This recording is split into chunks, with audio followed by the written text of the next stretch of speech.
Eu estou proibido de falar sobre o Brasil. Isso é uma coisa que eu descobri nos últimos vídeos que eu fiz aqui. Ainda mais agora que a gente está se aproximando das eleições, os ânimos estão cada vez mais aflorados. Então, algumas pessoas, quando sabem que eu não moro no Brasil, já tem um tempo, elas vêm me dizer que eu não posso falar do Brasil, que eu não tenho qualificação para falar do Brasil, que eu não conheço os detalhes, que eu não sei como são as coisas aí. Então, é muito difícil opinar com propriedade sobre o país. Acontece que eu sou brasileiro, eu nasci, cresci aí, vivi boa parte da minha vida aí. Se eu fui embora do Brasil, foi porque eu já conhecia os problemas daí, porque ninguém emigra, ninguém vai se tornar estrangeiro em outro país, porque as coisas no seu país funcionam, estão bem. As pessoas vão porque elas vão buscar oportunidade fora, elas vão porque elas não têm no seu próprio país o reconhecimento que elas obtêm fora. Então, se eu fui embora, foi porque eu já sabia que as coisas estavam ruins por aí. As coisas já eram ruins em 2006, quando eu fui pro exterior. Só que o Brasil tem um talento em surpreender em fundo de poço. Quando você acha que chegou no fundo do poço, você descobre que pode ir mais fundo ainda. Então, toda vez que eu vou para aí, toda vez que eu visito o país, eu descubro que pode ser muito pior do que já era. E, sinceramente, eu sou o tipo que recomendo constantemente a todos que têm vontade de ir embora e têm vontade de morar no exterior, mesmo que seja temporariamente, mesmo que seja para ter uma experiência fora, a fazer isso. Porque uma coisa que você descobre quando você está fora do país é que você não aceita mais certos absurdos que você está habituado quando você mora aí. Eu já falei isso num vídeo recente, como você se habitua ao seu contexto, ao seu entorno aí, então você deixa de perceber certas coisas. Vocês aí têm acesso a detalhes sobre o Brasil, você também deixa de perceber o panorama geral das coisas aí. À medida que vocês vão se habituando com certas violências cotidianas, certas ingerências, como não funcionam as coisas, como não funciona a infraestrutura, como não funciona o sistema aí, vocês deixam de perceber isso também. Vocês ficam anestesiados com as coisas que acontecem no país. E quando você está fora desse contexto, quando você está vendo uma outra realidade, existem várias realidades onde as coisas funcionam melhor, então você simplesmente não aceita mais. Você simplesmente não tolera mais que as coisas continuem piorando gradualmente. E nesses últimos 12 anos eu morei em 8 países diferentes, os mais diferentes possíveis, né? Morei na Argentina, tem uma realidade mais próxima do Brasil, morei nos Estados Unidos, morei na Itália, morei em Portugal, morei na Espanha, morei na Inglaterra, passei 1 ano e meio na estrada viajando pela Europa, vendo os mais diferentes países também, países que funcionam melhor como a França, como Mônaco, como a Alemanha, e países que estão na crise como a Grécia ou como a Albânia. Mais do que você percebe que países que eram pobres, países que eram comunistas,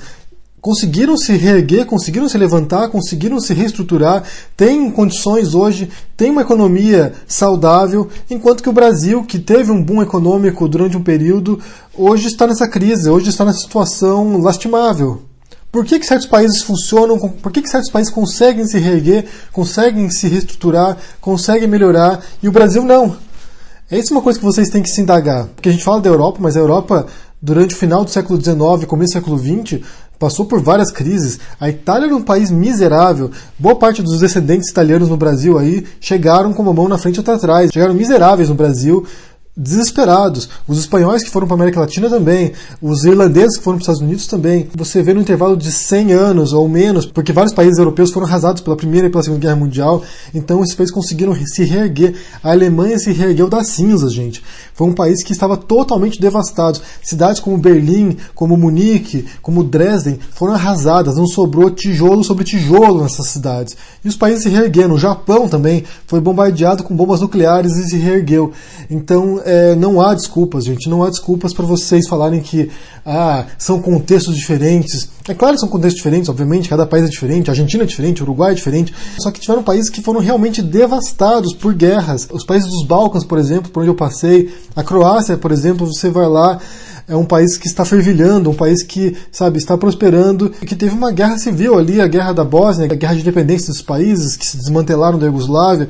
Ou seja, quando você começa a perceber esses diferentes mundos, né, esses diferentes países que também passaram por grandes dificuldades, passaram por grandes crises, por grandes problemas e que conseguiram se reerguer, não dá para entender porque o Brasil está sempre se afundando mais. Eu realmente penso que olhar de fora e ver diferentes realidades, diferentes propostas, diferentes políticas públicas que ajudaram com que certos países conseguissem prosperar, me dá uma clareza que talvez muitos brasileiros que estão aí não têm.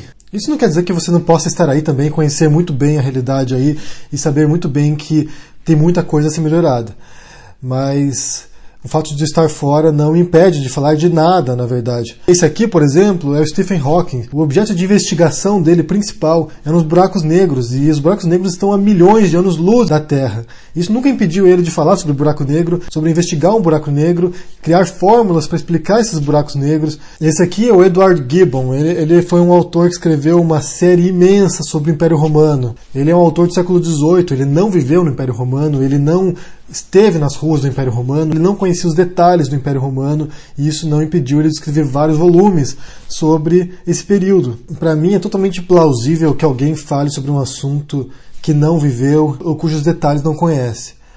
Porque você pode investigar, você pode estudar, você pode se informar, você pode aprender, você pode se instruir sobre os hábitos das formigas, por exemplo, sem precisar ser uma formiga, sem precisar viver no formigueiro.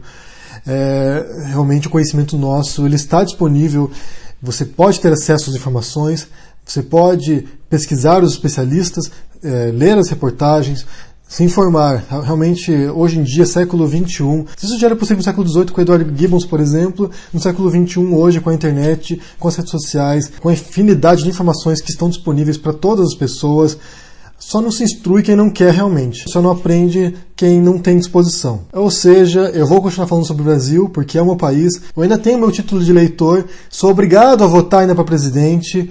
Então o que eu faço nada mais é do que qualquer brasileiro deveria fazer. Que é pesquisar quem são os candidatos, pesquisar quais são os problemas da política e tentar ver quais são as possíveis soluções.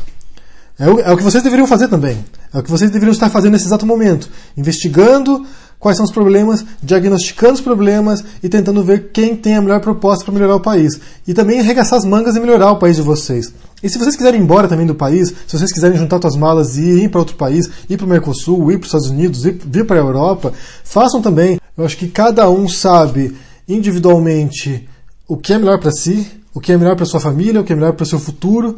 Então, vocês fazem as escolhas, vocês decidem o que vocês preferem para si também. Se eu estou aqui na Europa nesse momento é porque é o melhor para mim e realmente, assim, como eu disse já algumas vezes, eu sou muito pessimista. Eu não penso que a médio prazo o Brasil vai melhorar. Eu realmente não acho, eu não acho. Pelo contrário, pelo nível dos debates, pelo nível das pessoas que discutem política hoje no Brasil, eu acho que a tendência é piorar muito aí. Então, se vocês tiverem como fugir do Brasil, façam. Porque 2018 promete ser um ano dos piores aí. Então, boa sorte para vocês, boa sorte para quem fica e a gente se vê por aí. Um abraço e até mais. Tchau.